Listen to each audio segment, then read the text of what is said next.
ಇದ್ರದ್ದು ಉದ್ದೇಶ ಏನು ಗೊತ್ತಾ? ಮುಸಲ್ಮಾನರಿಗೆ ಇಂಡೈರೆಕ್ಟಾಗಿ ಸರ್ಕಾರ ಹೇಳ್ತಿದೆ, ಬ್ರಾಹ್ಮಣರ ಜನಿವಾರ ಬಿಚ್ಚಿ ಆದರೂ ಸರಿ ನಾವು ನಿಮ್ಮ ಪರ ನಿಲ್ತೀವಿ ಅಂತ. ಈ ಸರ್ಕಾರ ಖಂಡಿತವಾಗ್ಲೂ ಇದನ್ನೇ ಮಾಡ್ತಿರೋದು. ಬ್ರಾಹ್ಮಣರ ಜನಿವಾರನಾದರೂ ಕಟ್ ಮಾಡ್ತೀವಿ ನಾವು, ಆದರೆ ನಾವು ನಿಮ್ಮ ಪರ ನಿಲ್ತೀವಿ ಅಂತ. ನೋಡಿ, ಈ ಮಾನಗೇಡಿ ಕಾಂಗ್ರೆಸ್ ಸರ್ಕಾರಕ್ಕೆ ಎಷ್ಟು ಧೈರ್ಯ ಇರ್ಬೋದು. ಇವತ್ತು ಏನೂ ಅರಿಯದ ಆ ಮಕ್ಕಳು ಎಲ್ಲೋ ಶರ್ಟ್ ಒಳಗಡೆ ಇರೋ ಜನಿವಾರನ ಬಿಚ್ಚಿ ನೀನು ಎಕ್ಸಾಮ್ ಬರೀ ಅಂತ ಹೇಳಿದ್ರೆ ಯೋಚನೆ ಮಾಡಿ ನೀವು. ಮುಂದೊಂದು ದಿವಸ ನಮ್ಮ ಹೆಣ್ಣುಮಕ್ಳು ಇಟ್ಕೋತಾರಲ್ಲ ಸಿಂಧೂರ, ಆ ಸಿಂಧೂರನ ಅಳಿಸಿ ನೀವು ಎಕ್ಸಾಮ್ ಹಾಲಿಗೆ ಬನ್ನಿ ಅಂತ ಹೇಳೋ ಪರಿಸ್ಥಿತಿ ಬರುತ್ತೆ. ಎಲ್ಲಿವರೆಗೂ ಹಿಂದೂಗಳು ಈ ಜಡತ್ವನ ಇಟ್ಕೊಂಡು ಮನೇಲಿ ಇರ್ತೀರ ಅಲ್ಲಿವರೆಗೂ ಈ ಸಮಾಜನ ಈ ಕಾಂಗ್ರೆಸ್ ಭ್ರಷ್ಟರು, ಅಯೋಗ್ಯರು, ಅಪ್ರಾಯೋಜಕರು, ದೇಶ ವಿರೋಧಿಗಳು, ಧರ್ಮ ವಿರೋಧಿಗಳು ಈ ಕಾಂಗ್ರೆಸ್ನವರು ನಮ್ಮ ಮೇಲೆ ಈ ದಾಳಿಗಳು ನಡೀತಾನೆ ಇರುತ್ತೆ. ಈ ಧರ್ಮದ ವಿರುದ್ಧ ಮಾತಾಡ್ತಾರಲ್ವ, ಅವರು ಈ ದೇಶಕ್ಕೆ ಈ ಧರ್ಮಕ್ಕೆ ಕಂಟಕರು. ಎಕ್ಸಾಂಪಲ್ ಯಾರು ಗೊತ್ತಾ? ನಮ್ಮ ಸಿದ್ದರಾಮಯ್ಯನಂತವರು. ಹಿಂದೂ ಆಗಿ ಹುಟ್ಟಿ, ಹಿಂದೂ ದೇಶದಲ್ಲಿ ಹುಟ್ಟಿ, ಇವತ್ತು ಹಿಂದೂ ಆಚರಣೆಗಳನ್ನು, ವಿಚಾರಗಳನ್ನ, ಧಾರ್ಮಿಕತೆಗಳನ್ನು ವಿರೋಧ ಮಾಡ್ತಾರಲ್ವ ಸಿದ್ದರಾಮಯ್ಯನಂತವರು ಮತ್ತು ಈ ಕಾಂಗ್ರೆಸ್ನಂಥವ್ರು. ಮತ್ತು ಅಲ್ಲೊಬ್ಬ ಅವನೇ ಮೈಸೂರಲ್ಲಿ ಪ್ರೊಫೆಸರ್ ಭಗವಾನ್ ಅಂತ ಅವನ ಹೆಸರು. ಹಿಂದೂ ಸಮಾಜ ಜಡತ್ವದಿಂದ ಜಾಗರೂಕತೆಯ ಕಡೆಗೆ ಹೋಗೋ ಕಾಲ ಕೂಡಿ ಬಂದಿದೆ. ಇವತ್ತು ದೇಶದಲ್ಲಿ ನಡೀತಿರೋ ಈ ಎಲ್ಲ ಬೆಳವಣಿಗೆಗಳನ್ನ ನೋಡ್ತಾ ಇದ್ದರೆ ಖಂಡಿತ ನಾವು ಸಂಘಟಿತರಾಗಬೇಕಾಗಿದೆ, ಒಟ್ಟಾಗಬೇಕಾಗಿದೆ. ಟಿ ವಿ ವಿಕ್ರಮದ ಸಮಸ್ತ ವೀಕ್ಷಕರಿಗೆ ಟ್ಯಾಕ್ಸಿವಾಲ ನರಸಿಂಹಮೂರ್ತಿ ಮಾಡುವ ನಮಸ್ಕಾರಗಳು. ವೀಕ್ಷಕರೇ, ಈ ಮಾನಗೇಡಿ ಸಿದ್ದರಾಮಯ್ಯ ಮತ್ತು ಈ ಮಾನಗೇಡಿ ಕಾಂಗ್ರೆಸ್ ಸರ್ಕಾರ ಇವತ್ತು ನಿಮಗೆಲ್ಲ ಗೊತ್ತಿದೆ, ಶಿವಮೊಗ್ಗ ಮತ್ತು ಬೀದರ್ನಲ್ಲಿ CET ಬರೆದು ಹೋಗಿರ್ತಕ್ಕಂತಹ ಹಿಂದೂ ಮಕ್ಕಳು, ಅದರಲ್ಲೂ ಬ್ರಾಹ್ಮಣ ಸಮುದಾಯಕ್ಕೆ ಸೇರಿದ ಮಕ್ಕಳಲ್ಲಿ ಏನು ಮಾಡಿದೆ ಈ ಸರ್ಕಾರ? ಜನಿವಾರನ ಬಿಚ್ಚಿಟ್ಟು ಪರೀಕ್ಷೆನ ಬರೀರಿ ಅಂತ ಹೇಳ್ತಿದೆ. ಕೆಲವರಿಗೆ ಬಿಚ್ಚಿಟ್ಟು ಹೋಗಿದ್ದಾರೆ, ಮಕ್ಕಳು ಬರೆದಿದ್ದಾರೆ. ಕೆಲವು ಮಕ್ಕಳು ಪರೀಕ್ಷೆನ ಬಹಿಷ್ಕಾರ ಮಾಡಿ ಮನೆಗೆ ಹೋಗಿದ್ದಾರೆ. ವೀಕ್ಷಕರೇ ನೋಡಿ, ಇವತ್ತು ಈ ರೀತಿಯ ವರ್ತನೆಗಳಿದೆಯಲ್ಲ, ಇದು ಈ ನೀಚ ಕಾಂಗ್ರೆಸ್ ಸರ್ಕಾರ ಮತ್ತೊಮ್ಮೆ ಹಿಂದೂಗಳ ಧಾರ್ಮಿಕ ಭಾವನೆಗಳ ಮೇಲೆ ಹಲ್ಲೆ ಮಾಡೋದಕ್ಕೆ ಶುರು ಮಾಡಿದೆ. ಇಷ್ಟೆಲ್ಲ ಆದ್ರೂ ಕೂಡ ಹಿಂದೂ ಸಮಾಜ ಇನ್ನೂ ಗಟ್ಟಿಯಾಗಿ ಧ್ವನಿ ಎತ್ತಿಲ್ಲ. ಇದನ್ನು ಪ್ರಶ್ನೆ ಮಾಡೋ, ದೊಡ್ಡ ಮಟ್ಟದಲ್ಲಿ ಪ್ರಶ್ನೆ ಮಾಡೋ ಗೋಜಿಗೆ ಹೋಗ್ತಿಲ್ಲ. ಅಂದರೆ ಹಿಂದೂ ಸಮಾಜ ಸುಮ್ಮನೆ ಇದೆ ಅಂದರೆ ಮಲಗಿದೆ ಅಂತ ಅರ್ಥ. ವೀಕ್ಷಕರೇ ನೋಡಿ, ಇವತ್ತು ಏನಾಗಿದೆ, ಹಿಂದೂ ಸಮಾಜ ಜಡ ಹಿಡಿದಿದೆ. ಹೌದು ವೀಕ್ಷಕರೇ, ಹಿಂದೂ ಸಮಾಜಕ್ಕೆ ಜಡತ್ವ ಆವರಿಸಿದೆ. ಇದನ್ನು ಚೇತನಗೊಳಿಸಬೇಕಾಗಿದೆ. ನಾನು ಒಂದು ಕಳಕಳಿಯಾಗಿ ಮನವಿ ಮಾಡ್ತಾಯಿದ್ದೀನಿ, ನಮ್ಮ ಟಿ ವಿ ವಿಕ್ರಮದ ಸಮಸ್ತ ವೀಕ್ಷಕರು ದಯವಿಟ್ಟು ಧ್ವನಿ ಎತ್ತಿ ಇದ್ರ ಮೇಲೆ, ಇದರ ವಿರುದ್ಧ ಧ್ವನಿ ಎತ್ತಬೇಕು. ವೀಕ್ಷಕರೇ, ಇದ್ರದ್ದು ದೊಡ್ಡ ಹುನ್ನಾರ ಇದೆ. ವೀಕ್ಷಕರೇ, ಈ ಸಿದ್ದರಾಮಯ್ಯನ ಸರ್ಕಾರ ಇದೆಯಲ್ವಾ, ಈ ಕಾಂಗ್ರೆಸ್ ಸರ್ಕಾರ ನೋಡಿ, ಮುಸಲ್ಮಾನರನ್ನ ಓಲೈಕೆ ಮಾಡೋದಕ್ಕೋಸ್ಕರ ಇಂಥ ಕೆಲಸಗಳನ್ನ ಹಿಂದೂಗಳ ಧಾರ್ಮಿಕ ನಂಬಿಕೆಗಳ ಮೇಲೆ ಪೆಟ್ಟುಕೊಡ್ತಾ ಇದೆ. ಇದ್ರದ್ದು ಉದ್ದೇಶ ಏನು ಗೊತ್ತಾ? ಮುಸಲ್ಮಾನರಿಗೆ ಇಂಡೈರೆಕ್ಟಾಗಿ ಸರ್ಕಾರ ಹೇಳ್ತಿದೆ, ಬ್ರಾಹ್ಮಣರ ಜನಿವಾರ ಬಿಚ್ಚಿ ಆದರೂ ಸರಿ ನಾವು ನಿಮ್ಮ ಪರ ನಿಲ್ತೀವಿ ಅಂತ. ಈ ಸರ್ಕಾರ ಖಂಡಿತವಾಗ್ಲೂ ಇದನ್ನೇ ಮಾಡ್ತಿರೋದು. ಬ್ರಾಹ್ಮಣರ ಜನಿವಾರನಾದರೂ ಕಟ್ ಮಾಡ್ತೀವಿ ನಾವು, ಆದರೆ ನಾವು ನಿಮ್ಮ ಪರ ನಿಲ್ತೀವಿ ಅಂತ. ನೋಡಿ, ಈ ಮಾನಗೇಡಿ ಕಾಂಗ್ರೆಸ್ ಸರ್ಕಾರಕ್ಕೆ ಎಷ್ಟು ಧೈರ್ಯ ಇರ್ಬೋದು. ಇವತ್ತು ಏನೂ ಅರಿಯದ ಆ ಮಕ್ಕಳು ಎಲ್ಲೋ ಶರ್ಟ್ ಒಳಗಡೆ ಇರೋ ಜನಿವಾರನ ಬಿಚ್ಚಿ ನೀನು ಎಕ್ಸಾಮ್ ಬರೀ ಅಂತ ಹೇಳಿದ್ರೆ ಯೋಚನೆ ಮಾಡಿ ನೀವು. ಮುಂದೊಂದು ದಿವಸ ನಮ್ಮ ಹೆಣ್ಣುಮಕ್ಳು ಇಟ್ಕೋತಾರಲ್ಲ ಸಿಂಧೂರ, ಆ ಸಿಂಧೂರನ ಅಳಿಸಿ ನೀವು ಎಕ್ಸಾಮ್ ಹಾಲಿಗೆ ಬನ್ನಿ ಅಂತ ಹೇಳೋ ಪರಿಸ್ಥಿತಿ ಬರುತ್ತೆ. ಎಲ್ಲಿವರೆಗೂ ಹಿಂದೂಗಳು ಈ ಜಡತ್ವನ ಇಟ್ಕೊಂಡು ಮನೇಲಿ ಇರ್ತೀರ ಅಲ್ಲಿವರೆಗೂ ಈ ಸಮಾಜನ ಈ ಕಾಂಗ್ರೆಸ್ ಭ್ರಷ್ಟರು, ಅಯೋಗ್ಯರು, ಅಪ್ರಾಯೋಜಕರು, ದೇಶ ವಿರೋಧಿಗಳು, ಧರ್ಮ ವಿರೋಧಿಗಳು ಈ ಕಾಂಗ್ರೆಸ್ನವರು ನಮ್ಮ ಮೇಲೆ ಈ ದಾಳಿಗಳು ನಡೀತಾನೆ ಇರುತ್ತೆ. ಇದ್ರ ಉದ್ದೇಶ ಏನೂ ಇಲ್ಲ ವೀಕ್ಷಕರೇ, ಬರೀ ಮುಸಲ್ಮಾನರನ್ನ ಓಲೈಕೆ ಮಾಡೋದು ಅಷ್ಟೇ ಇವ್ರ ಉದ್ದೇಶ. ಇದನ್ನೆಲ್ಲ ಮಾಡೋದು ಮುಸಲ್ಮಾನರಿಗೆ ತೋರಿಸೋದು, ನಾವು ನಿಮ್ಮ ಪರ ಇದ್ದೀವಿ ನೋಡಿ ಅಂತ.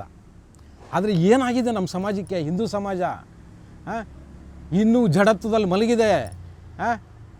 ಯಾವಾಗ ಚೇತರಿಸ್ಕೊಳ್ಳೋದು ಈ ಸಮಾಜ? ಈ ಸಮಾಜ ಚೇತರಿಸ್ಕೊಳ್ಬೇಕಂದ್ರೆ ಪ್ರತಿಯೊಬ್ಬ ಹಿಂದೂನೂ ಕೂಡ ಹಿಂದುತ್ವದ ವಿಚಾರವಾಗಿ ನಮ್ಮ ಧಾರ್ಮಿಕ ಆಚರಣೆಗಳಿಗೆ ಪೆಟ್ಟು ಬಿದ್ದಾಗ ಬೀದಿಗಿಳಿದು ಪ್ರತಿಭಟಿಸಿಲ್ಲ ಅಂದರೆ ಈ ಅಯೋಗ್ಯರು, ಪದೇ ಪದೇ ಇದನ್ನು ಮಾಡ್ತಿರ್ತಾರೆ ವೀಕ್ಷಕರೇ.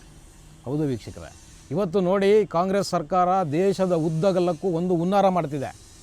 ಎಲ್ಲೆಲ್ಲಿ ಕಾಂಗ್ರೆಸ್ನ ಸರ್ಕಾರಗಳಿದೆ ರಾಜ್ಯಗಳಲ್ಲಿ, ಅಲ್ಲೆಲ್ಲ ಇವತ್ತು ಹಿಂದೂ ಮತ್ತು ಮುಸಲ್ಮಾನರ ಒಡೆಯೋದಕ್ಕೆ ಒಂದು ದೊಡ್ಡ ಷಡ್ಯಂತ್ರನ ಮಾಡ್ತಾಯಿದೆ. ಈ ಇಬ್ಬರನ್ನು ಬೈಫರ್ಕೇಟ್ ಮಾಡಿ ಬೇರೆ ಬೇರೆ ಮಾಡಿ ದೇಶದಲ್ಲಿ ಅಶಾಂತಿನ ಹುಟ್ಟಿಸೋದಕ್ಕೆ ಏನು ಬೇಕೋ ಅದೆಲ್ಲ ವ್ಯವಸ್ಥೆ ಮಾಡ್ತಿದೆ ವೀಕ್ಷಕರೇ. ನಾನು ಒಂದು ಎಕ್ಸಾಂಪಲ್ ಹೇಳ್ತೀನಿ, ಕೇಳಿಸ್ಕೊಳ್ಳಿ. ಎಂಥ ಹುನ್ನಾರಗಳು ನಡೆಸ್ತಿದ್ದಾರೆ ಇವರು ಅಂದರೆ, ಮುಸಲ್ಮಾನರಿಗೆ ಯಾವುದು ಸಂವಿಧಾನಿಕವಾಗಿ ದೊರೆಯೋದಿಲ್ವೋ ಅದನ್ನು ಇವರು ರಾಜ್ಯ ಸರ್ಕಾರಗಳಲ್ಲಿ ಕೂತ್ಕೊಂಡು ವಿಧಾನಸಭೆಗಳಲ್ಲಿ ಬಿಲ್ ಪಾಸ್ ಮಾಡಿಬಿಡೋದು. ನಾನು ಎಕ್ಸಾಂಪಲ್ ಹೇಳ್ತೀನಿ ಕೇಳಿ. ಕರ್ನಾಟಕದಲ್ಲಾಗಿರೋ ಒಂದು ವಿಚಾರನ, 4% ಧರ್ಮಾಧಾರಿತವಾಗಿ ಮುಸಲ್ಮಾನರಿಗೆ ರಿಸರ್ವೇಷನ್ ಕೊಟ್ಟರು ಮೊನ್ನೆ. ಅದ್ರ ಬಿಲ್ ಪಾಸ್ ಮಾಡಿಬಿಟ್ರು ಇವರು. ಏನಕ್ಕೆ ಅಂದರೆ ಇವ್ರಿಗೆ ಮೆಜಾರಿಟಿ ಇದೆ ಇಲ್ಲಿ. ಬಿಲ್ ಪಾಸ್ ಮಾಡಿಬಿಟ್ರು, ಮುಸಲ್ಮಾನರಿಗೆ ಹೇಳಿದ್ರು ನಾವು ನಿಮ್ಮ ಪರ ಇದ್ದೀವಿ ನೋಡಿ, ನಿಮ್ಗೆ 4% ಕೊಡ್ತಾಯಿದ್ದೀವಿ ನಾವು, ನೀವು ಇಟ್ಕೊಳ್ಳಿ ಇದನ್ನು ಅಂತ ಹೇಳಿಬಿಟ್ರು. ಬಿಲ್ಲನ್ನು ರಾಜ್ಯಪಾಲರು ಕಳಿಸ್ಬಿಟ್ರು. ರಾಜ್ಯಪಾಲರು ಎಲ್ಲ ಸುಪ್ರೀಂ ಕೋರ್ಟ್ನ ಆದೇಶಗಳನ್ನು ಕೋಟ್ ಮಾಡಿ ಅದನ್ನು ತಿರಸ್ಕಾರ ಮಾಡಿ ರಾಷ್ಟ್ರಪತಿ ಕಳಿಸಿದ್ದಾರೆ. ವೀಕ್ಷಕರೇ ನೋಡಿ, ಈ ಬಿಲ್ಲು ತರವಾಗಲೇ ಕಾಂಗ್ರೆಸ್ನವ್ರಿಗೆ ಗೊತ್ತಿತ್ತು. ಏನು ಗೊತ್ತಿತ್ತು ಅಂದರೆ ಅವರಿಗೆ ಈ ಬಿಲ್ಲು ಖಂಡಿತವಾಗ್ಲೂ ಪಾಸ್ ಆಗಲ್ಲ, ಅವ್ರಿಗೆ ಗೊತ್ತಿತ್ತು. ಆದರೆ ಏನಕ್ಕೆ ತಂದ್ರೆ ಗೊತ್ತಾ, ಇದನ್ನು ಬಿ ಜೆ ಪಿಯವ್ರ ಮೇಲೆ ಇದನ್ನು ಎತ್ತಾಕ್ಬಿಡೋದು, ಮುಸಲ್ಮಾನರಿಗೆ ದೊಡ್ಡದಾಗಿ ಪ್ರಚಾರ ಹಚ್ಸೋದು. ಏನಂತ ನೋಡಿ, ನಾವು ನಿಮ್ಗೆ 4% ರಿಸರ್ವೇಷನ್ ಕೊಟ್ಟಿದ್ವಿ, ಆದರೆ ಬಿ ಜೆ ಪಿಯವರು ಇದನ್ನು ಮಾಡಲಿಲ್ಲ, ರಾಜ್ಯಪಾಲರು ಬಿ ಜೆ ಪಿಯವ್ರು ಹೇಳ್ದಂಗೆ ಕೇಳ್ತಿದ್ದಾರೆ, ಅದಕ್ಕೆ ರಾಜ್ಯಪಾಲರು ಇದನ್ನು ಸ್ವೀಕಾರ ಮಾಡಲಿಲ್ಲ, ತಿರಸ್ಕಾರ ಮಾಡಿಬಿಟ್ರು ಅಂತ ಹೇಳಿ ತಪ್ಪು ಅಭಿಪ್ರಾಯಗಳನ್ನು ಮುಸಲ್ಮಾನರ ಸಮುದಾಯದಲ್ಲಿ ಮೂಡಿಸಿ ದೇಶನ 2 ಭಾಗ ಮಾಡೋದಕ್ಕೆ ಕೊಟ್ಟಿದ್ದಾರೆ ವೀಕ್ಷಕರೇ ಇವರು. ಇಂಥ ಸಾಕಷ್ಟು ಹುನ್ನಾರಗಳು ದೇಶದ ಉದ್ದಗಲಕ್ಕೂ ಇವರು ಮಾಡ್ತಿದ್ದಾರೆ. ಅದರ ಇನ್ನೊಂದು ಭಾಗನೇ ಇವತ್ತು ಏನು ಆ CET ಬರೆಯೋದಕ್ಕೆ ಹೋಗಿದ್ರಲ್ಲ ಮಕ್ಕಳು, ಆ ಮಕ್ಕಳು ಹಾಕಿದ್ದ ಜನಿವಾರನ ತೆಗೆದು ನೀವು ಇವತ್ತು ಎಕ್ಸಾಮ್ ಬರೆಯೋದಕ್ಕೆ ಬನ್ನಿ, ಇಲ್ಲಾಂದರೆ ನೀವು ಹಿಂಗೆ ಎಕ್ಸಾಮ್ ಕೊಡೋದಿಲ್ಲ ಅಂತ ಹೇಳಿದ ಈ ಸರ್ಕಾರ ಇವತ್ತು ಸ್ಟೇಟ್ಮೆಂಟ್ಗಳು ಕೊಡ್ತಿದ್ದಾರೆ. ಸರ್ಕಾರದ ಮಂತ್ರಿಗಳು MLAಗಳೆಲ್ಲನೂ ಇದಕ್ಕೂ ಸರ್ಕಾರಕ್ಕೂ ಸಂಬಂಧ ಇಲ್ಲ, ನಾವು ಯಾವುದೇ ಆದೇಶಗಳನ್ನು ಮಾಡಿಲ್ಲ ಅಂತ. ವೀಕ್ಷಕರೇ, ಇಷ್ಟು ದಿವಸ ಇಷ್ಟು ವರ್ಷಗಳವರೆಗೂ ಎಕ್ಸಾಮ್ಗಳು ನಡೀತಾನೇ ಇದೆ. ಯಾವತ್ತಾದರೂ ಯಾರಾದರೂ ಈ ವಿಚಾರನ ಎತ್ತಿದ್ರಾ? ನೀವು ಜನಿವಾರನ ಬಿಚ್ಚಿಗೆ ಬನ್ನಿ ಅಂತ ಯಾರಾದರೂ ಹೇಳಿದ್ರಾ? ಇವಾಗ ಯಾಕೆ ಹೇಳ್ತಿದ್ದಾರೆ? ಸರ್ಕಾರ ಹೇಳ್ತಿರೋದು ನಾವು ಯಾವ ಆದೇಶನೂ ಮಾಡಿಲ್ಲ, ವಸ್ತ್ರ ಸಂಹಿತೆಯಲ್ಲೂ ಜನಿವಾರ ತೆಗಿಬೇಕು ಅಂತ ಇಲ್ಲ ಅಂತ ಹೇಳ್ತಿದ್ದಾರೆ. ಹಂಗಾದರೆ ಯಾಕೆ ಅವ್ರು ಹೇಳಿದ್ರು? ಹಂಗಾದರೆ ನಿಜ ಇವ್ರು ಹೇಳ್ತಿರೋದು, ಸರ್ಕಾರ ಲಿಖಿತವಾದ ಆದೇಶ ಖಂಡಿತ ಮಾಡಿರಲಿಕ್ಕಿಲ್ಲ, ಮಾಡೋ ಧೈರ್ಯನೂ ಮಾಡಲ್ಲ ಇವರು ಹೇಳಿಗಳು. ಇವರು ಏನೋ ಆ ರೀತಿ ಮಾಡಲ್ಲ. ಇವರು ಏನು ಮಾಡ್ತಾರೆ, ಸರ್ಕಾರದ ಯಂತ್ರನ ಉಪಯೋಗಿಸ್ಕೊಂಡು, ಸರ್ಕಾರಿ ಅಧಿಕಾರಿಗಳನ್ನ ಉಪಯೋಗಿಸ್ಕೊಂಡು ಮೌಖಿಕ ಆದೇಶಗಳನ್ನ ಕೊಡ್ತಾರೆ ವೀಕ್ಷಕರೇ. ಇವರು ಮೌಖಿಕ ಆದೇಶ ಕೊಡೋದು ಇವತ್ತು ಆಗಿರೋದು ಕೂಡ ಅದಂಥದ್ದೇ ಒಂದು ಪರಿಸ್ಥಿತಿ. ಇವರು ರೈಟಿಂಗಲ್ಲಿ ಏನನ್ನೂ ಆದೇಶ ಮಾಡಿಲ್ಲ, ಕೇವಲ ಮೌಖಿಕ ಆದೇಶಗಳನ್ನು ಕೊಟ್ಟು ನೀವು ಜನಿವಾರನ ತೆಗೆಸಿ ಒಳಗಡೆ ಬಿಡಿ ಅಂತ ಮೌಖಿಕ ಆದೇಶಗಳನ್ನ ಕೊಟ್ಟಿದ್ದಾರೆ. ನಾನು ಹೇಳ್ತಾ ಇದ್ದೀನಿ, ಡಾಕ್ಟರ್ MC ಸುಧಾಕರ್ ಅವರೇ, ಉನ್ನತ ಶಿಕ್ಷಣ ಸಚಿವರಿದ್ದೀರಿ ನೀವು. ಆಮೇಲೆ ಮಧು ಬಂಗಾರಪ್ಪ ಅವರೇ, ನೀವು ಈ ಕೂಡಲೇ ರಾಜೀನಾಮೆನ ಕೊಡಬೇಕು. ನೀವು ಆ ಹುದ್ದೆನಲ್ಲಿ ಮುಂದುವರಿಯೋದಕ್ಕೆ ಯಾವ ಅರ್ಹತೆಯೂ ಯೋಗ್ಯತೆಯೂ ನೀವಿಲ್ಲ, ಕಳ್ಕೊಂಡಿದ್ದೀರಿ ನೀವು. ಹೌದು, ನೀವು ಇವತ್ತು ಮಾಡಿರೋ ಈ ಕೆಲಸ ಇಡೀ ಹಿಂದೂ ಸಮಾಜನ ನೀವು ಇವತ್ತು ಹಣಿಸಿದ್ದೀರಿ. ಹಿಂದೂ ಸಮಾಜನ ಇವತ್ತು ನೀವು ಕೀಳು ಮಟ್ಟದಲ್ಲಿ ತೋರಿಸೋದಕ್ಕೆ ಹೊರಟಿದ್ದೀರಿ ಜಗತ್ತಿಗೆ. ನೀವು ತಪ್ಪು ಮಾಡಿದ್ದೀರಿ. ನೀವು ಈ ಕೂಡಲೇ ರಾಜೀನಾಮೆನ ಕೊಡಬೇಕು. ನೀವಿಬ್ಬರು ಆ ಜಾಗದಲ್ಲಿ ಮುಂದುವರಿಯೋದಕ್ಕೆ ನಿಮಗೆ ಯಾವ ನೈತಿಕ ಹಕ್ಕು ಇಲ್ಲ. ನೀವು ಏನು ಮಾಡ್ತಿದ್ದೀರಿ ಇವತ್ತು? ನೀವು ಯಾರನ್ನು ಸಸ್ಪೆಂಡ್ ಮಾಡಿರೋದು? ವೀಕ್ಷಕರೇ, ಇವರೆಂಥ ಅಯೋಗ್ಯರು ಅಂದರೆ ನೋಡಿ, ಇವರು ಸಸ್ಪೆಂಡ್ ಮಾಡಿರೋದು ಇಬ್ಬರು ಹೋಮ್ ಗಾರ್ಡ್ಗಳು, ಪಾಪ ಅಮಾಯಕರು ಹೋಮ್ ಗಾರ್ಡ್ಗಳು ಇವ್ರು ಸಸ್ಪೆಂಡ್ ಮಾಡಿರೋದು.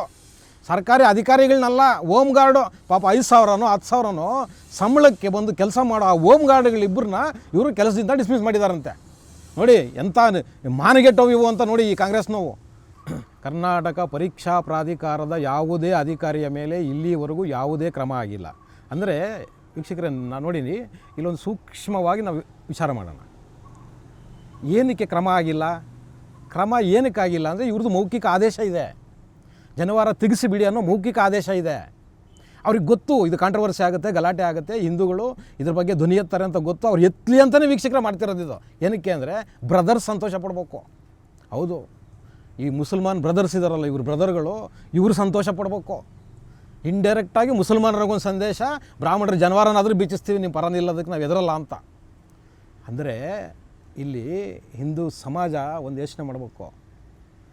80%ಗಿಂತ ಹೆಚ್ಚಿಗೆ ಇರೋ ಹಿಂದೂ ಸಮಾಜನ ಇವತ್ತು ಕಾಂಗ್ರೆಸ್ ಪಕ್ಷ ಎದುರಾಕೊಳ್ಳುತ್ತೆ ಅಂದರೆ ನಮ್ಮಲ್ಲಿ ಸಂಘಟಿತ ಇಲ್ಲ, ನಮ್ಮಲ್ಲಿ ಸಂಘಟನೆ ಇಲ್ಲ ಅಂದರೆ ನಾವು ಒಗ್ಗಟ್ಟಾಗಿ ಇಲ್ಲ ಅನ್ನೋದು ಕಾಂಗ್ರೆಸ್ಗೆ ಚೆನ್ನಾಗಿ ಗೊತ್ತಿದೆ.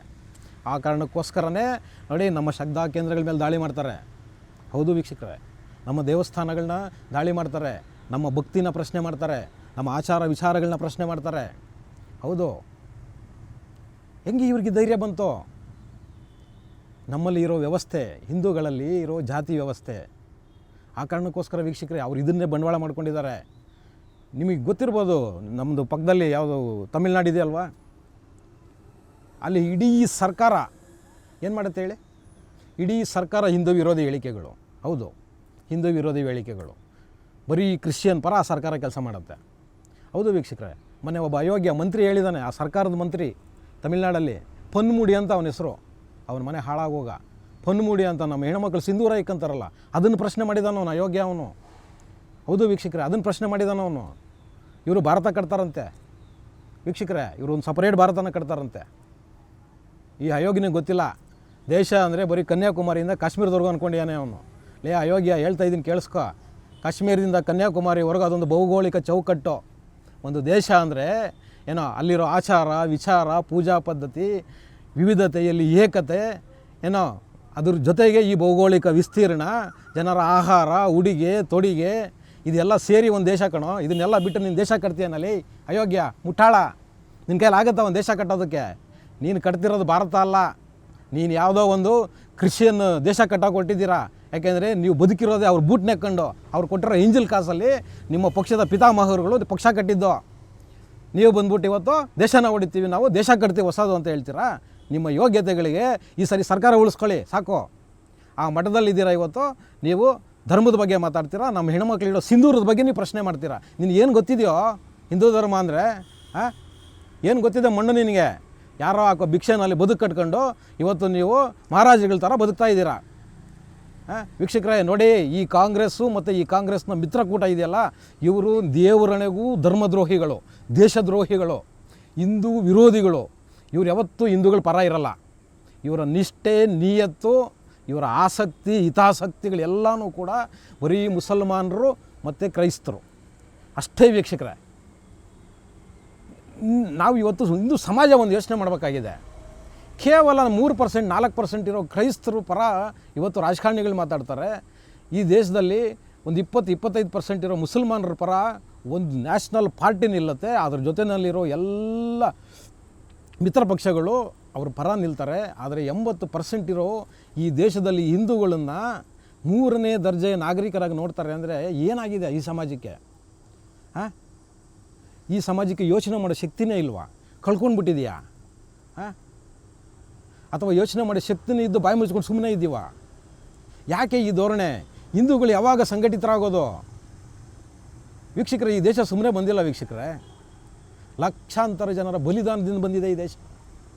ಹೌದು ವೀಕ್ಷಕರೇ, ಆ ಲಕ್ಷಾಂತರ ಜನರ ಬಲಿದಾನ ಈ ಕಾಂಗ್ರೆಸ್ನ ಅಯೋಗ್ಯರುಗಳಿಗೆ ಮಾತಾಡೋ ಸ್ವಾತಂತ್ರ್ಯ ಕೊಟ್ಟಿದೆ, ಏನು ಬೇಕಾದರೂ ಮಾಡೋ ಸ್ವಾತಂತ್ರ್ಯ ಕೊಟ್ಟಿದೆ ಅಂತ ಹೇಳ್ಬಿಟ್ಟು ಇವತ್ತು ಮನಸ್ಸಿಗೆ ಬಂದಂಗೆ ಮಾತಾಡ್ತಾರೆ ಇವರು. ಆದರೆ ಇವರು ಈ ಮಾತಾಡೋದಕ್ಕೆ ಲಕ್ಷಾಂತರ ಜನರ ಈ ದೇಶಕ್ಕೋಸ್ಕರ ಬಲಿದಾನ ಕೊಟ್ಟಿದ್ದಾರೆ. ಈ ಹಕ್ಕನ್ನು ಪಡ್ಕೊಳ್ಳೋದಕ್ಕೆ ಬಲಿದಾನ ಆಗಿದೆ ವೀಕ್ಷಕರೇ. ಈ ದೇಶದಲ್ಲಿ ಸುಮ್ಮನೆ ಬಂದಿಲ್ಲ ಈ ದೇಶ. ಸಾವಿರಾರು ವರ್ಷಗಳ ಆಕ್ರಮಣದ ನಂತರನೂ ಕೂಡ ಈ ದೇಶ ಉಳಿದಿದೆ ಅಂದರೆ ನಮ್ಮ ಪೂರ್ವಿಕರ ಪರಿಶ್ರಮ, ನಮ್ಮ ಪೂರ್ವಿಕರ ಶ್ರದ್ಧೆ, ನಮ್ಮ ಪೂರ್ವಿಕರಿಗೆ ಈ ಧರ್ಮದ ಮೇಲಿದ್ದ ಆಸಕ್ತಿಗಳು ಇವತ್ತು ನಮಗೆ ಇಲ್ಲಿವರೆಗೂ ಇಳಿಸಿದೆ. ಯಾರು ರಕ್ಷಣೆ ಮಾಡಬೇಕು? ಇದನ್ನು ನಾವೇ ರಕ್ಷಣೆ ಮಾಡಬೇಕು. ಯಾಕೆಂದರೆ ನಾವೇ ಈ ಕಾಲಘಟ್ಟದಲ್ಲಿರೋದು, ಇನ್ನು ಯಾರೂ ಬರೋದಿಲ್ಲ. ಈ ಧರ್ಮ ಉಳಿಬೇಕು, ಈ ದೇಶ ಉಳಿಬೇಕು ಅಂದರೆ ಹಿಂದೂಗಳು ಸಂಘಟಿತವಾಗಿ ಹೋರಾಟ ಮಾಡಬೇಕು. ವೀಕ್ಷಕರೇ ನೋಡಿ, ವೀರ ಸಾವರ್ಕರ್ ಒಂದು ಕಡೆ ತುಂಬ ಚೆನ್ನಾಗಿ ಹೇಳಿದ್ದಾರೆ. ಅವರೊಂದು ಕಡೆ ಹೇಳ್ತಾರೆ, ಈ ದೇಶಕ್ಕಾಗಲಿ ಈ ಧರ್ಮಕ್ಕಾಗಲಿ ಮುಸಲ್ಮಾನರಿಂದ ಅಥವಾ ಕ್ರೈಸ್ತರಿಂದ ಯಾವತ್ತೂ ಅಪಾಯ ಇಲ್ಲ. ಹಾಗಾದರೆ ಯಾರಿಂದ ಅಪಾಯ ಅಂತ ಹೇಳ್ತಾರೆ ಸಾವರ್ಕರ್ ಅವರು? ಸಾವರ್ಕರ್ ಹೇಳ್ತಾರೆ, ಯಾರು ಈ ದೇಶದಲ್ಲಿ ಹುಟ್ಟಿ, ಈ ಧರ್ಮದಲ್ಲಿ ಹುಟ್ಟಿ, ಈ ಧರ್ಮದಲ್ಲಿ ಸಿಕ್ಕೋ ಎಲ್ಲ ಅವಕಾಶಗಳನ್ನ ಪಡ್ಕೊಂಡು ದೊಡ್ಡ ಮನುಷ್ಯರಾಗಿ ಇವತ್ತು ಯಾರು ಇದ್ದಾರೆ ಅವರುಗಳು ಈ ಧರ್ಮದ ವಿರುದ್ಧ ಮಾತಾಡ್ತಾರಲ್ವ, ಅವರು ಈ ದೇಶಕ್ಕೆ, ಈ ಧರ್ಮಕ್ಕೆ ಕಂಟಕರು. ಎಕ್ಸಾಂಪಲ್ ಯಾರು ಗೊತ್ತಾ? ನಮ್ಮ ಸಿದ್ದರಾಮಯ್ಯನಂತವರು. ಹಿಂದೂ ಆಗಿ ಹುಟ್ಟಿ, ಹಿಂದೂ ದೇಶದಲ್ಲಿ ಹುಟ್ಟಿ, ಇವತ್ತು ಹಿಂದೂ ಆಚರಣೆಗಳನ್ನು, ವಿಚಾರಗಳನ್ನ, ಧಾರ್ಮಿಕತೆಗಳನ್ನು ವಿರೋಧ ಮಾಡ್ತಾರಲ್ವ ಸಿದ್ದರಾಮಯ್ಯನಂತವರು ಮತ್ತು ಈ ಕಾಂಗ್ರೆಸ್ನಂಥವ್ರು. ಮತ್ತು ಅಲ್ಲೊಬ್ಬ ಅವನೇ ಮೈಸೂರಲ್ಲಿ ಪ್ರೊಫೆಸರ್ ಭಗವಾನ್ ಅಂತ ಅವನ ಹೆಸರು, ಅವನೊಬ್ಬ ಅಯೋಗ್ಯ. ಹೌದು ವೀಕ್ಷಕರೇ, ಅವನು ಹೇಳ್ತಾನೆ ರಾಮನೇ ಇಲ್ಲ, ರಾಮಾಯಣನೇ ಸುಳ್ಳು, ಕಾಲ್ಪನಿಕ ಕಟ್ಟುಕತೆ, ಅಯೋಧ್ಯೆನೇ ಇರಲಿಲ್ಲ, ಇಂಥದ್ದೆಲ್ಲ ಕಥೆಗಳನ್ನ ಹೇಳ್ತಾ ಹೋಗ್ತಾರವರು. ಆ ಕಾರಣಕ್ಕೋಸ್ಕರ ನಾವು ನೋಡಿ, ಹಿಂದೂಗಳು ಸಂಘಟಿತರಾಗಬೇಕು, ಒಗ್ಗಟ್ಟಾಗಬೇಕು. ಆಗ ಮಾತ್ರ ಇಂಥ ಅವಘಡಗಳೇನು ನಡೀತಿದೆಯಲ್ಲ. ಒಂದು ಹುಡುಗನ ಭವಿಷ್ಯನೇ ಹಾಳು ಮಾಡಿಬಿಟ್ರು ಸ್ವಾಮಿ. ಹೌದು, ಆ ಹುಡುಗನಿಗೆ ಎಕ್ಸಾಮೇ ಕೊಟ್ಟಿಲ್ಲ. ಎಂಥ ನೀಚ ಮನಸ್ಥಿತಿ ಇರ್ಬೋದು ಯೋಚನೆ ಮಾಡಿ ಇವ್ರದ್ದು. ಇವತ್ತು ಏನು ಪುಂಖಾನುಪುಂಖವಾಗಿ ಭಾಷಣಗಳು ಮಾಡ್ತಿದ್ದಾರೆ ಮಿನಿಸ್ಟ್ರುಗಳು ಬಂದು, ಅನ್ಯಾಯ ಆಗಿದೆ, ನಾವು ಸರಿಪಡಿಸ್ತೀವಿ ಇದನ್ನು ಅಂತ. ನೀವು ಏನು ಹೇಳ್ತಿದ್ದೀರಲ್ಲ ಸುಳ್ಳು. ಉದ್ದೇಶಪೂರ್ವಕವಾಗಿ ನೀವು ಮಾಡಿರೋದು ಇದನ್ನು. ಮೌಖಿಕ ಆದೇಶಗಳ ಕೊಟ್ಟು ಇಲಾಖೆಗೆ, ಸೀನಿಯರ್ ಆಫೀಸರ್ಗಳಿಗೆ ನೀವು ಮೌಖಿಕ ಆದೇಶಗಳನ್ನ ಕೊಟ್ಟು ಇದನ್ನು ಬೇಕಂತಲೇ ಮಾಡಿಸಿದ್ದೀರಿ. ಈ ಘಟನೆ ಎಲ್ಲ ಒಂದು ಕಡೆ ಆಗಿದ್ದಿದ್ರೆ ಏನೋ ಅಚಾತುರ್ಯ ಆಗಿದೆ ಅಂತ ಹೇಳ್ಬೋದು. ಇಲ್ಲ, 2-3 ಕಡೆ ಆಗಿದೆ. ಇದು 2-3 ಕಡೆ ಆಗಿದೆ ವೀಕ್ಷಕರೇ. ಇದು ಶಿವಮೊಗ್ಗದಲ್ಲಾಗಿದೆ. ಶಿವಮೊಗ್ಗದಲ್ಲಿ ಕೆಲವು ಹುಡುಗರು ಜನಿವಾರನ ಬಿಚ್ಚಿಟ್ಟು ಹೋಗಿ ಎಕ್ಸಾಮ್ ಬರೆದಿದ್ದಾರೆ. ಆದರೆ ಬೀದರಲ್ಲಿ ಒಬ್ಬ ಹುಡುಗ ಅದನ್ನು ವಿರೋಧ ಮಾಡಿ, ಪ್ರತಿಭಟನೆ ಮಾಡಿ, ಅವನು ವಾಪಸ್ ಮನೆಗೆ ಹೋಗಿದ್ದಾನೆ. ಜನಿವಾರ ಬಿಚ್ಚಿಲ್ಲ ಅವನು. ಹೌದು ವೀಕ್ಷಕರೇ, ಆ ಜನಿವಾರಕ್ಕೆ ಒಂದು ಪವಿತ್ರತೆ ಇದೆ. ಜನಿವಾರನ ಕಣ್ ಕಡೆ ಎಲ್ಲ ಬಿಚ್ಚೋದಿಲ್ಲ ಅವರು. ಅದಕ್ಕೊಂದು ಪವಿತ್ರತೆ ಇದೆ. ಯಾರೋ ಸತ್ತಾಗ ಬಿಚ್ತಾರೆ ಅದನ್ನು. ಯಾವುದೋ ಸೂತಕದ ಸಮಯದಲ್ಲಿ ಜನಿವಾರಗಳನ್ನ ಬಿಚ್ತಾರೆ. ಯಾವನೋ ಒಂದು ಬೀದಿನಲ್ಲಿ ನಿಂತ್ಕೊಂಡ್ಬಿಟ್ಟು ಬಿಚ್ಚಿ ಬಂದ್ಬಿಡು ಅಂದರೆ ಬಿಚ್ಚೋದಿಲ್ಲ ಜನಿವಾರನ. ಹಿಂದೂ ಸಮಾಜದಲ್ಲಿ ಎಲ್ಲದಕ್ಕೂ ಒಂದು ಸಂಪ್ರದಾಯ ಇದೆ, ಒಂದು ಆಚಾರ ಇದೆ. ಈ ಅಯೋಗ್ಯರಿಗೆ ಅದೆಲ್ಲ ಎಲ್ಲ ಅರ್ಥ ಆಗುತ್ತೆ. ಅರ್ಥ ಆದ್ರೂ ಆಗದೇ ಇರೋ ಥರ ನಾಟಕ ಮಾಡ್ತಾರೆ. ಕೇವಲ ಯಾವುದೋ ಒಂದೆರಡು ಸಮುದಾಯಗಳನ್ನ ಓಲೈಕೆ ಮಾಡೋದಕ್ಕೋಸ್ಕರ ಬಹುಸಂಖ್ಯಾತ ಹಿಂದೂಗಳನ್ನ ಇವತ್ತು ಇವರು ತುಳಿಲಿಕ್ಕೆ ಕೊಟ್ಟಿದ್ದಾರೆ ವೀಕ್ಷಕರೇ. ಆ ಕಾರಣಕ್ಕೋಸ್ಕರ ಹೇಳ್ತಾ ಇದ್ದೀನಿ, ಹಿಂದೂ ಸಮಾಜ ಜಡತ್ವದಿಂದ ಜಾಗರೂಕತೆಯ ಕಡೆಗೆ ಹೋಗೋ ಕಾಲ ಕೂಡಿ ಬಂದಿದೆ. ಇವತ್ತು ದೇಶದಲ್ಲಿ ನಡೀತಿರೋ ಈ ಎಲ್ಲ ಬೆಳವಣಿಗೆಗಳನ್ನ ನೋಡ್ತಾ ಇದ್ದರೆ ಖಂಡಿತ ನಾವು ಸಂಘಟಿತರಾಗಬೇಕಾಗಿದೆ, ಒಟ್ಟಾಗಬೇಕಾಗಿದೆ ಅಂತ ಹೇಳ್ತಾ ಇವತ್ತಿನ ಟ್ಯಾಕ್ಸಿ ವಾಲಾ ಕಾರ್ಯಕ್ರಮನ ಮುಗಿಸ್ತಾ ಇದ್ದೀನಿ. ಶೇರ್ ಮಾಡಿ, ಸಬ್ಸ್ಕ್ರೈಬ್ ಮಾಡಿ, ಕಾಮೆಂಟ್ ಮಾಡಿ. ಹೆಚ್ಚೆಚ್ಚು ಕಾಮೆಂಟ್ ಮಾಡೋದರ ಮುಖಾಂತರ ನಮ್ಮನ್ನು ಹೆಚ್ಚೆಚ್ಚು ಪ್ರೋತ್ಸಾಹಿಸ್ತೀರಿ. ಟಿವಿ ವಿಕ್ರಮ, ದೇಶ ನಿಮ್ಮ ಕೈಯಲ್ಲಿ. ಈ ಕಾರ್ಯಕ್ರಮ ನಿಮಗೆ ಇಷ್ಟ ಆಗಿದ್ದಲ್ಲಿ ಲೈಕ್, ಶೇರ್ ಹಾಗೂ ಕಮೆಂಟ್ ಮಾಡಿ. ಟಿವಿ ವಿಕ್ರಮದ ಕಾರ್ಯಕ್ರಮಗಳನ್ನು ನಿರಂತರವಾಗಿ ವೀಕ್ಷಿಸಲು ಸಬ್ಸ್ಕ್ರೈಬ್ ಮಾಡಿ, ಬೆಲ್ ಐಕನ್ ಒತ್ತಿ.